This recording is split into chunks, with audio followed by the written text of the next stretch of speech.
Ací em pariren i ací estic. I com que em passen certes coses, ací les cante, ací les dic.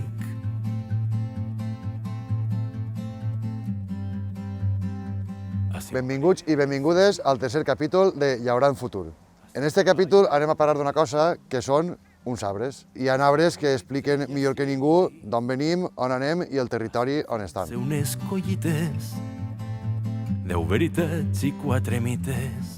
I en este cas anem a parlar de l'olivera, però no una olivera qualsevol, sinó una olivera resistent, d'ixes que aguanta fred, pluja, sequera, calor i d'una zona molt en concret on es cultiva. De versos de fa Enric.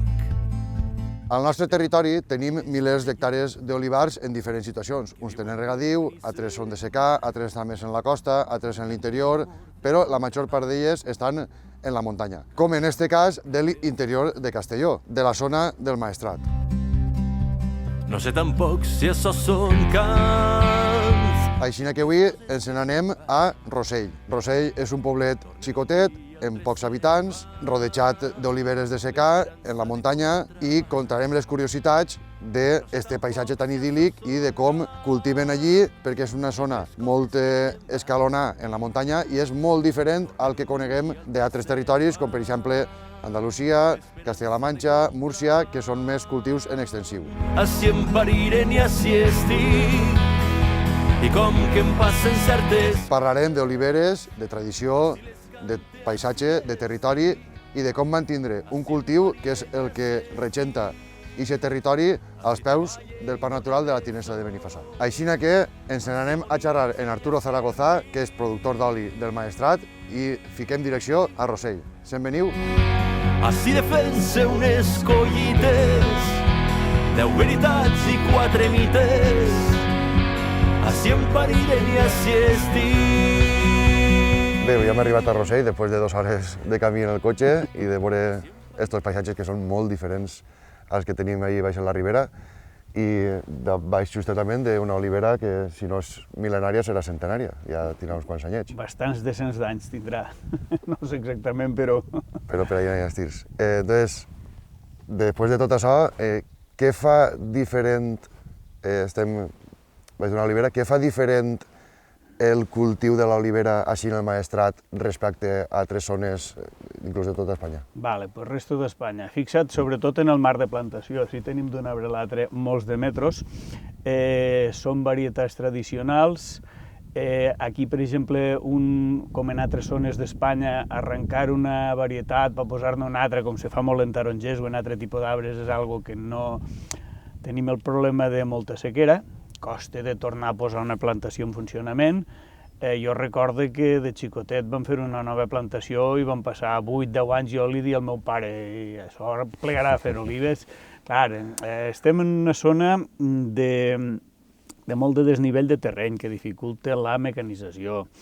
Estem en una zona de, si te fixes, hi ha molt de marge, molta pedra, molt de desnivell, no fa de bon treballar. Entonces, la gent ha apostat per mantenir un cultiu, el cultiu de tota la vida, oliveres que són molt velles, que fan un producte de molta qualitat, i bueno, pues, això el que t'impedeix és, per exemple, aquí una mecanització és més complicada que en altres zones, ens falta fred i també el tema de vibrar les oliveres en maquinària grossa ho dificulta perquè no fa prou fred, i el que és el tronc se pela i entonces les rames apleguen a patir-hi, és complicat. Però clar, no hem d'oblidar que així estem en el Parc Natural de la Tinesa de Benifassà, o per almenys en el començament. Sí. Manteniu aquestes oliveres per mantenir un territori i una cosa que ha estat així des de l'època dels romans. Sí, i a més estem fent una labor molt important, perquè si ara poguéssim agarrar en un dron i fer un zoom, t'adonaries que les zones de cultiu, això que està tan llimpio, que està tan ben treballat, que aquí si hi hagués un foc no s'escamparia, podies cremar la rama d'un arbre a l'altre, però no. Estem voltats de zones on el foc sí que correria molt. A 8-10 quilòmetres tenim Xert, la Mola, eixos montes empalmen de cara amunt, si tirem de cara a Bel, per exemple, empalmes tinant, se faria que aquí si entrés foc, podia fer cap des del nostre territori a la província de Teruel. Els puertos de Tortosa Beceite són veïns. Estem fent una tarea molt important de tallafoc natural.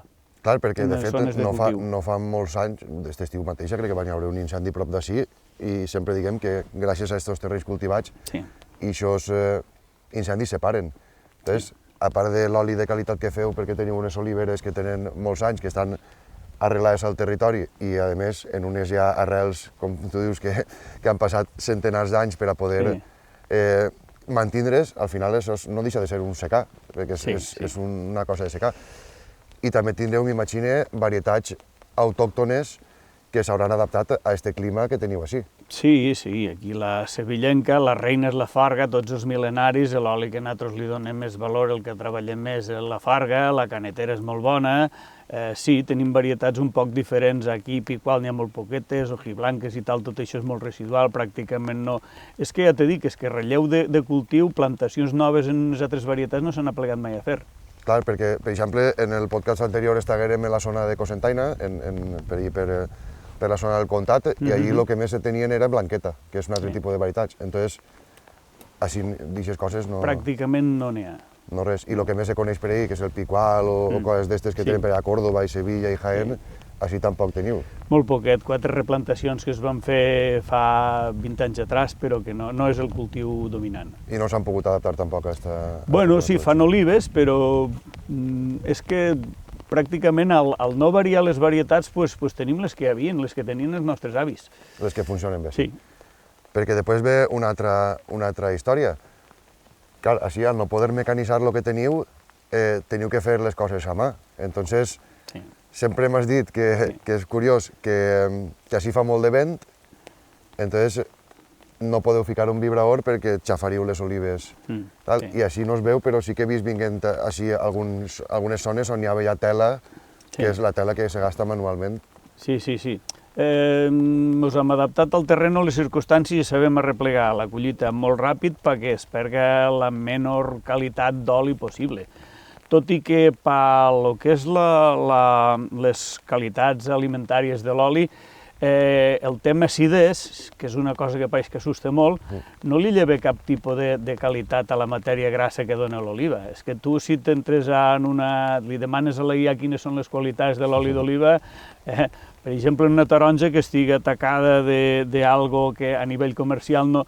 Pensa que això, com que ho triturem i el que extraus exactament és la matèria grassa, de les qualitats bones per a la persona no se'n perd ni una. Pues entonces això és una meravella.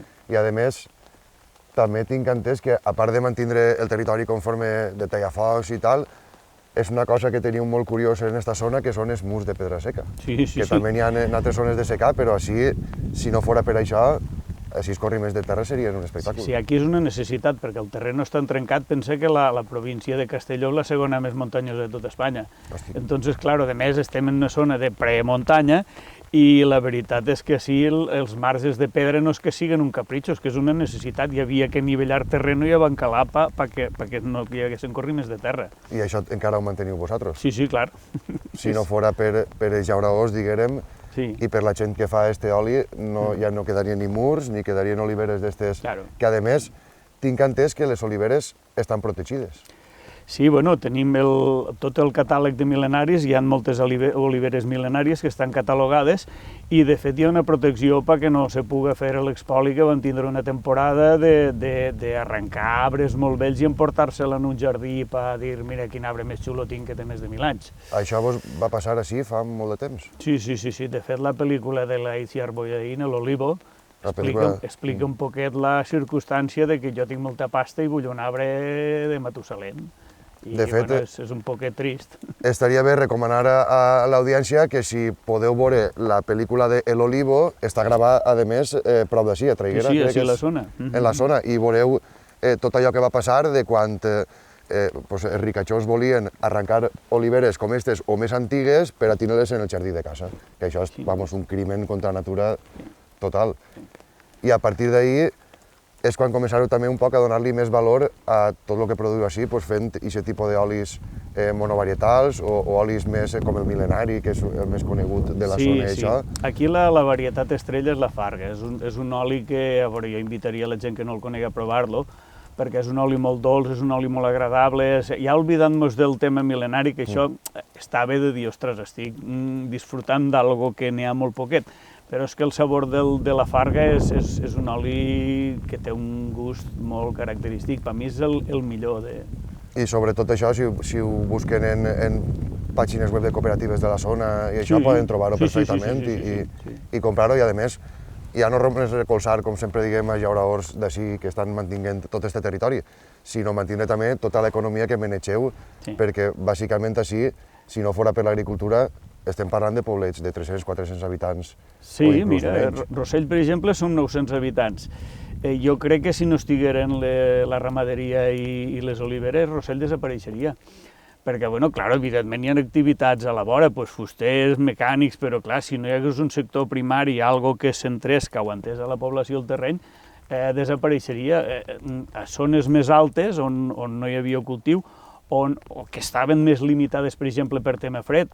Aquí, per exemple, l'olivera mos aguanta bé, però si volguessis plantar un taronger per tema fred ja es començaries a tindre. I com a més amunt en vas, estos pobles de la tinença de Benifassà, sobretot, que en su dia només podien fer cereal i 4 ovelles, van acabar que la gent van marxar perquè tenien que donar-se la vida, perquè tenien que menjar, perquè tenien que donar uns estudis als fills. Jo crec que tota la zona del Maestrat, si desaparegués l'olivera, desapareixerien molts de pobles. Desapareixerien els pobles del tot i el despoblament, perquè jo recorde que fa un temps se va fer la ruta de 99 o alguna cosa així, que era com una ruta per tots els pobles que tenien més de 100 habitants, però això no deixa de ser, com si diguérem, una cosa que a nosaltres no ens agrada. Realment, com a llauradors, el que volem és que mantindre els pobles interior, i això va un poc lligat a tot el tema d'ajudes, que molta gent diu que els llauradors recibim moltes ajudes de la PAC i d'Europa i no sé quantos. Dic, si no fora moltes voltes per aquest tipus d'ajudes, desapareixerien no només el cultiu, sinó els pobles conforme estaves dient. La importància de la PAC, de les ajudes en aquesta zona nostra, és que quan t'agarres, per exemple, aquí estem en una zona de secà. Si agarres un any que no ha plogut, que la pluviometria és molt curta, l'arbre no te fa, o en el moment de la floració, quan de veritat estàs jugant el futur, perquè clar, si la flor es perd, no hi ha, com en tots els altres arbres. Perquè les oliveres floreixen igual que els tarongers, en febrer-març, o després? No, és més bé a l'estiu, el juny, maig, juny. Entonces, este moment delicat és quan tu t'estàs jugant la collita a l'any. Tu imagina't com fa 2 anys l'any passat vam tindre collita zero, les cooperatives no van a plegar ni a obrir. Entonces, si no hagués sigut el sustento que mos dona l'ajuda de la PAC de dir, bueno, aquí tens uns mínims, que no van valdre per res, perquè, clar, el que cobres de PAC no te dona per passar un any ni pa... Però, bueno, penses, per lo menos me queda este últim recurs de no perdre-ho tot. Eixe any que ingressos van ser zero, ingressos van ser 0 euros, tenies que pagar-te la seguretat social, tenies que podar els arbres, tenies que pulveritzar-los perquè no se quedaren sense fulla. O sigui, tenies pràcticament el 80% dels gastos i ingressos zero. Clar, això va de que et pugues, patint molt, sobreviure, a que digues, escolta'm, quan vinguen 2 anys d'estos seguits, jo tinc que deixar-ho tot i anar-me'n a buscar-me la vida. Clar, perquè la gent, jo recorde, en general, la gent sobretot de ciutat, que és la que menys contacte té així, recorde que fa 2 anys es van tirar tots les mans al cap perquè l'oli va pujar a 10-12 euros el litro, inclús alguns un poc més, però no... O sigui, costava molt explicar-los que estava a aquest preu, una perquè la collita havia sigut baixeta, però és perquè d'aixòs diners havia que pagar la collita de 2 anys, perquè també hi ha que un any collita, si no 0,1, farà 3 o 4 anys, i aquest any va ser així molt bo, però en Andalusia no van fer res d'oli, ara després l'any passat així collita 0, en Andalusia molta, vull dir, i aquesta balança no acaba d'entendre-la i s'ha d'explicar que aquest oli valga un poc més és perquè molts anys els llauradors passen. Jo crec que tenim a la gent molt mal acostumbrada. Fixa't el que val una copa, 8-10 euros en tot arreu, i en 8-10 euros tens 2 litres d'oli. 2 litres d'oli, si els utilitzes per ensalades o inclús per fregir o per... És que, escolta, te dona pa molt. És que en lo que pots petar un fin de setmana en copes, doncs quasi tens oli per mig any. És una mica ridícul. Moltes vegades diem, és que, clar, si tu estàs acostumbrat a comprar una cosa 3 i enguany val 8, dius, ostres, és que s'ha multiplicat. Però és que realment el que tindria que ser és valdre 8 tot el temps, perquè és que tampoc no és un gasto excessiu.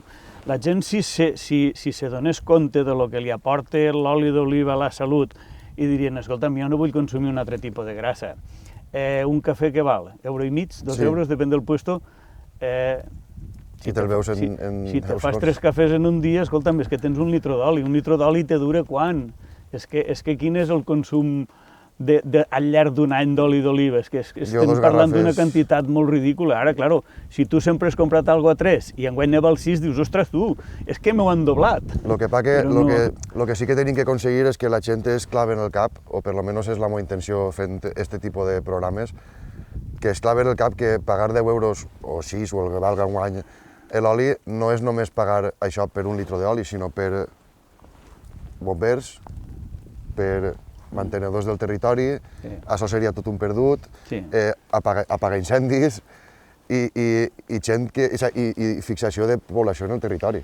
I després, quan aplega el cap de setmana, és molt bonic, la gent ven per aquí, passegen i veuen els arbres i ho disfruten, però, clar, això no és un parc temàtic, això realment és una activitat econòmica que dona vida, on la gent ens dona vida i, a més, estem fent un producte que és un aliment, que és molt bo per a la salut.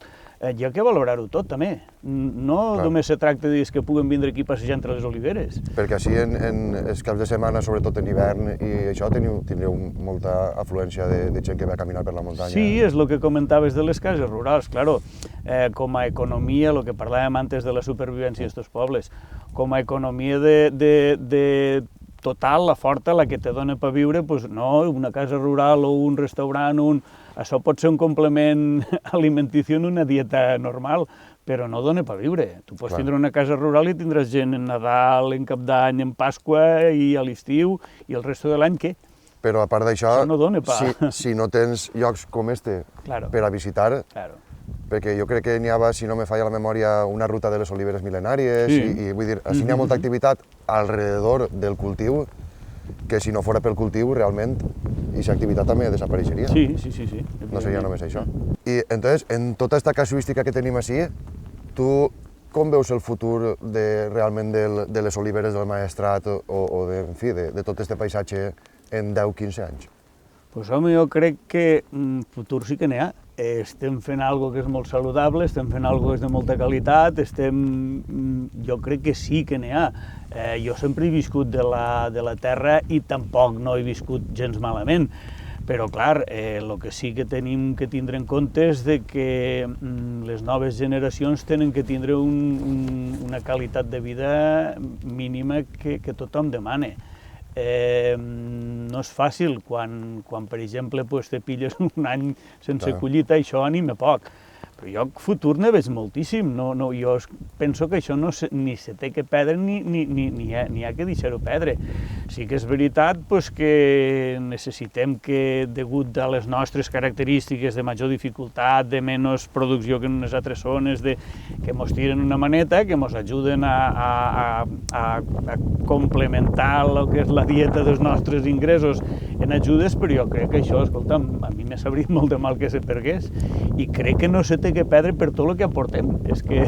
No, al final se gasten diners en tantes coses que dius, una cosa com és mantindre este territori, mantindre este paisatge i mantindre este cultiu, que menys que una mínima ajuda a la renta, tal, que a més inclús els anys de sequera, teòricament, algun any vos han ajudat, però tinc entès que el ministre Planas va prometre unes ajudes al secà i que jo sàpiga, així no ha arribat res. Bueno, doncs resulta que no s'han posat d'acord i no han pogut fer pressupostos generals de l'Estat i una ajuda que està aprovada al Congrés dels Diputats no l'han pogut materialitzar per falta de pressupost.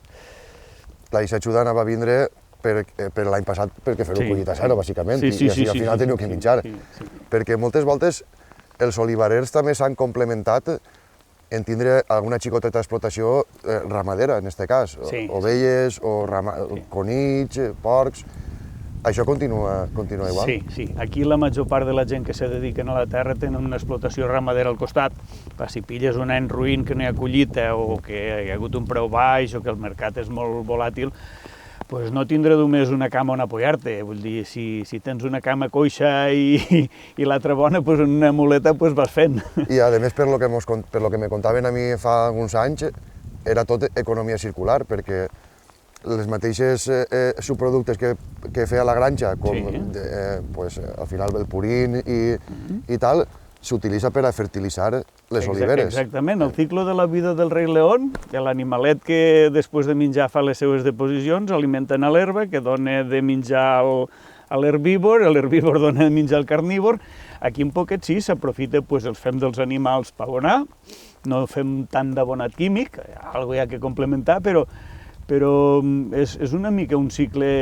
Jo veig el nostre cultiu, el veig moltíssim ecològic, encara que a vegades no complim els estàndards estos que els polítics imposen com a ecològic, és que tot això ja és molt ecològic de per si. Sí, perquè a més, encara que parega que això és un erm i això està ple d'herbicides i tal, no s'enganyeu perquè realment això ho fan així per a poder arreplegar la collita ben arreplegada de les olives. I és la terra treballada i apisonada en això que me contaves que utilitzàveu. Lo mínim de lo mínim. Herbicides mires d'utilitzar lo menys possible i, cada volta menys. I pràcticament menys, perquè al final si teniu la pisonadora esta per a poder després tirar les mantes i tindre-ho pla, perquè clar, ara està plovent, ara estem banyant-nos un poquet, de fet ja es noten les xaquetes, però si plou en excessiva duresa, això fa corriment de terres en hivern, m'imagine. En estiu sí que he vist jo que teniu més l'herba controlada, però s'ha de mantindre i s'ha de pretar així. Sí, també últimament les cobertes vegetals és algo que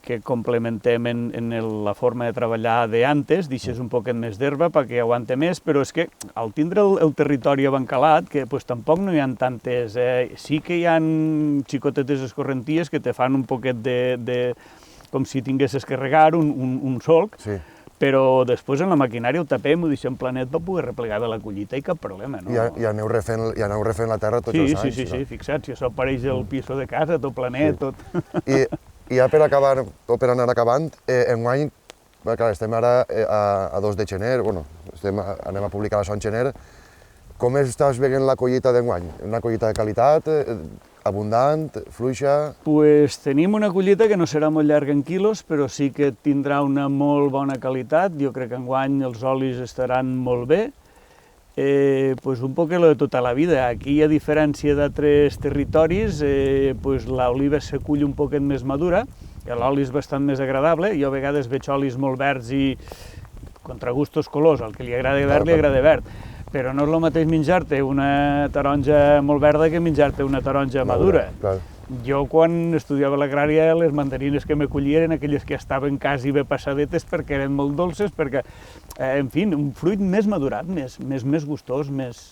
De fet, no sé si en l'oli va passar el mateix, però per exemple les taronges, que tu pots començar a mirar taronges a mitjans d'octubre, finals d'octubre, n'hi ha molta gent que quan arriba a finals de gener, que encara està mitjant la mateixa varietat de taronja, diu, no és la mateixa taronja que me venies a primera hora. Diu, clar, entonces estava més tiranteta, més verdeta, més àcida, i conforme anava passant el temps anava madurant i anava fent-se menys àcida. Està a punt. I està més madura, entonces està més dolça. Entonces en les olives, quan més allargues també, l'oli és més, si diguérem, més refinat, no, més... Està més madur, està més acabat, més...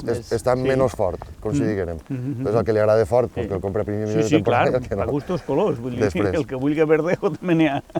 Verdeo, no verdejo. El verdeo és el que fan per a fer oli de taula, o sigui, oliva de taula. Així no en feu d'això, no? No, pràcticament no. Així directament l'oliva és per fer l'oliva s'acull un poquet més madura. Pues jo crec que en això ja mos han banyat prou, encara que l'olivera està mantenint-nos més o menys millor que fora, però bé, ara el que farem serà anar-nos a veure què és contat Georgina en el rebost valencià. Passa l'hivern i no aconseguisc esborrar del record Hola, Georgia. dels moments especials. Ja estem en gener. Ja estem en gener. I en gener vol dir, altra vegada, toca comentar-li a la gent què és el que està de temporada ara per a poder menjar. Correcte. I resulta que jo tinc un dubte, perquè fa uns dies la meva nutricionista m'ha passat ja la dieta del mes de gener i jo voldria que m'explicares, que anaves contant-me tu, si el que m'ha ficat ella va tot ben casat en l'alimentació de temporada i que no m'haig de ficar coses rares que no estan ara mateixa... Correcte, comprovant un poc si el que t'ha ficat està realment de temporada, no? Exacte, sí. Vale. Aleshores, t'han ficat, per exemple, fulles? M'han ficat fulles, sobretot brots. Perfecte, les fulles estan ara de temporada, tot tipus d'encisams que aguanten molt bé el fred i es poden cultivar ara mateix. Rúcula, brots d'espinacs, vull dir, un Bledes, poquet així. perfecte. Què més? M'ha ficat també carabassa, per exemple, per fer cremetes, Boníssim. bròcoli, I altre tipus de cols, per exemple? Sí, Col sí, lombarda, col llisa, col risada... de tot. Perfecte. Per fer ensalada de col o inclús col bullida, per a fer cremes també, altre tipus de coses. Perfecte. Anem ben encara expedient, no? Sí. I què més podríem menjar ara aquestes? Per exemple, ara comencen les carxofes. Ah, que meravella. Són les reines de l'hivern per a mi. I, per exemple, també podríem continuar amb queraïlles i moniatos, que també són superbons per a fer al forn o en cremes i guisaos també. O inclús el moniato per menjar-te-lo tal qual. Tal qual com. Clar, quan te'l treus del forn directament... Ah, bueno, això, sí, perdó. Igual que la carabassa, el moniato el pots fer al forn, boníssim, té així aquest puntet dolcet que també està boníssim, inclús per a un postre, no? També, això no l'he provat encara, però bueno, és interessant. I què me dius de les faves? Ja n'hi ha o encara no? També n'hi ha... Ara comencen les faves, no? Perquè la gent que ha Perdó. Ara comencen les faves. La gent que té... Joder. A veure... Que té bon clima? Que té bon clima, sí. Vale. Ara comencen les faves. La gent que té bon clima i que les ha plantat en estiu comença a agafar-les ara. Entonces, a partir d'ara també comencen les faves. O sigui, si ens arribem a zones costaneres que tenen un clima més... I sobretot que planten pronte, perquè jo, per exemple, sempre plante les faves a octubre i no les agafe fins a març, abril, ben entrada la primavera. Però la gent que les planta en juliol i agost ja pot començar a agafar-les ara. Perquè és que jo havia sentit sempre que les faves se plantaven a la lluna d'octubre. Sí, però, per exemple, n'hi ha gent que a finals de l'estiu ja està tirant la fava al bancal. Ah, bueno, doncs n'hi haurà que buscar això, perquè clar, com jo un any les plogudes m'han ofegat tot, no me queda res, que mai no l'havia plantat pronte. I aleshores la teua nutricionista t'ha fet una dieta superadaptada a la temporada d'hivern. Pareix que és bona, va bé encara. Però ara falta també saber si les frutes i verdures, si les frutes que m'ha ficat també són... Claro, en hivern continuem un poc amb les frutes que estàvem parlant en el primer capítol del nostre podcast, sí, que no han variat molt. De moment tenim, doncs, bueno, tu saps massa, taronges, mandarines, són també les reines de l'hivern. I què més tenim? Encara podríem estar trobant els últims coletassos del caqui, perquè ara el caqui s'acaba de collir fa un meset o 15 dies, però s'ha pogut guardar en càmera i ara estan traient tot aquest caqui que s'ha collit en finals de novembre, desembre, i durant tot el mes de gener encara podrem disfrutar un poc de... D'això tu saps molt més que jo. No, però també depèn de la zona també, perquè perellons ja no n'hi ha, suposo. Exacte, perellons ja no n'hi ha, i per exemple també podem trobar algun codony, també, que també són d'ara d'esta temporada, que no es pot menjar com a fruta com a tal, però sí que es pot fer el codonyat, que és pues, això, una espècie de melmelada que està boníssima també, i és molt del terreno. I a més encara, clar, i a més ja tenim també el bocatge. Exacte, tenim unes varietats d'advocats que també es poden menjar ara, com el has, que me n'has portat uns quants. Ahí en la teua zona es cultiva molt més advocat que la meua, així es gelen i... De fet, en la meva zona, justament, en Albalat és superlimítrofe, n'hi ha plantacions d'albocats, però jo he vist quan són xicotets que es tenen que tapar en tela d'això perquè no xalen, quan ja són grans aguanten un peliu més, però tampoc molt. Correcte. I la teva nutricionista t'ha donat llegums? T'ha ficat llegums a la dieta? Unes quantes. M'agradaria fer en este rebost una menció especial a les llegums, perquè són un aliment que per a mi és l'aliment més característic d'un rebost, perquè les llegums, cigrons, fesols, dentilles, no? són aliments que es sequen i per tant s'aguarden molt bé, tenen molt bona conservació i gràcies a aquesta conservació també ha sigut molt fàcil transportar-los. Per exemple, tu saps que a Castella és on realment es cultiven les llegums. Sí, sí. I clar, abans que no existien les neveres, eren els aliments perfectes perquè no necessiten ningun tipus de refrigeració, aguanten molt bé aquests viatges llargs que es tenien que fer abans. Clar, directament s'assecaven allí, es portaven així i el rebost de guardar-los per anar traient-los. Clar, era l'aliment perfecte. Aleshores m'agradaria fer una menció especial perquè les llegums, per ara que fa bona cosa de fred, també incloure-los en la nostra dieta i en les nostres menjades és molt interessant. I serien fesols? Fesols, cigrons, dentilles, a més fesols n'hi ha de mogolló tipus, no? Estan els pintos, els de la careta, els blancs, els rojos, no? N'hi ha molts tipus. Jo coneixia els blancs i els rojos i prou. Sí, n'hi ha molts. Els pintos són molt bonics, tenen com taquetes morades. Com si fos un garrofó morat, però en fesol. I a més, les llegums també tenen una altra part bona, a banda que nutricionalment ens aporten moltíssimes coses. I és que quan les plantes, les lleguminoses també s'utilitzen com a adob verd. Correcte. perquè fixen el nitrogen a la terra, no? I ajuda a millorar-la, a millorar la seva estructura i a millorar la composició. No? Aleshores, bueno, pues el rebost d'avui com una menció això, especial a les llegums. I així aquests llegums també s'aprofiten per a no tindre que utilitzar després abonats químics perquè ja fixen aquest nitrogen al sol. Exacte. I és molt més respetuós en el mig ambient cultivar aquest tipus de llegums que fer altres coses i utilitzar tant d'abono químic. Exacte, i aquestes lleguminoses poden ser tant com per a ús humà com també s'utilitzen com a forratge per als Per als animals. animals, per Correcte. l'alimentació, doncs, meravellós. Aleshores, ja que fa fred i hem fet una menció especial de llegums, avui volia aportar una recepta amb verdures de temporada i llegums per a fer un bon guisao calentet que reconforta i... Sí, perquè te dona- estem baixant de 0 graus Sí. i jo fer-lo meu ho Fa porto molt de molt fred, mal. fa molt de Totes fred. les coses que m'has regalat i que em són impossibles de guardar al fons d'un calaix. A mi m'encanta menjar de cullera i la gràcia de fer un guisao és que accepta moltíssims tipus de verdures que pots anar combinant entre elles. Avui te porte un guisao amb cigrons i diverses verdures de temporada. A banda de cigrons secs que posarem a remulla el dia anterior, a mi m'agrada ficar carabassa, moniato, aiporro, ceba i alguna fulla també, com bleda o espinacs. Aleshores, com procedim? Ja sabem que la nit anterior hem de ficar els cigrons secs a remulla. També pots ficar cigrons ja cuits, que és d'estos que van en por de conserva. Agafem un perol i li tirem un bon raig d'oli d'oliva. Allí sofregirem la ceba i l'aiporro. Quan comenci a estar fet, li tirarem els daus de carabassa i de moniato. A mi m'agrada tirar-li també les bledes, les talla a trossets i també les tiré dins. Una vegada comença tot a fer molt bona oloreta i veure que ja està un poquet fet, li afegim els cigrons, ho remenegem tot per a que s'impregne bé de l'oli i aleshores ja li afegim l'aigua. I ha d'estar fent xup-xup mínim una hora, hora i mitja aproximadament. Quan vegem que els cigrons estan ben fets i el caldo té la consistència que ens agrada, a traure-ho del foc i a menjar de cullera. Això només és una idea, realment este guisao està completament obert. Pots canviar el moniato per queraïlla o les bledes per espinacs, en fi, al final és experimentar i veure quins ingredients són els que més us agraden i provar-ho. I feu el favor de menjar de cullera, que si no, les hueles s'enfaden. En veurem junts. I fins així el tercer capítol de Llaurant Futur. Hem parlat d'oliveres, de tradicions, de paisatge i de territori. I com les nostres pròpies decisions i de tots vosaltres poden canviar el cultiu i el futur d'un territori. En el pròxim capítol ens anirem fins a Alcúdia a parlar amb Ximo Madramany, que és responsable del caqui, i ens contarà com ha anat la campanya, quines previsions n'hi ha per a la pròxima i, a part d'això, quins són els principals problemes que té el caqui, un cultiu molt dominant en la ribera alta del riu Xúquer. I recordeu, soc Nando Dura i cuidar-nos als llauradors és cuidar-vos a vosaltres mateixa, perquè els necessitareu mínim 3 vegades al dia. Fins la pròxima.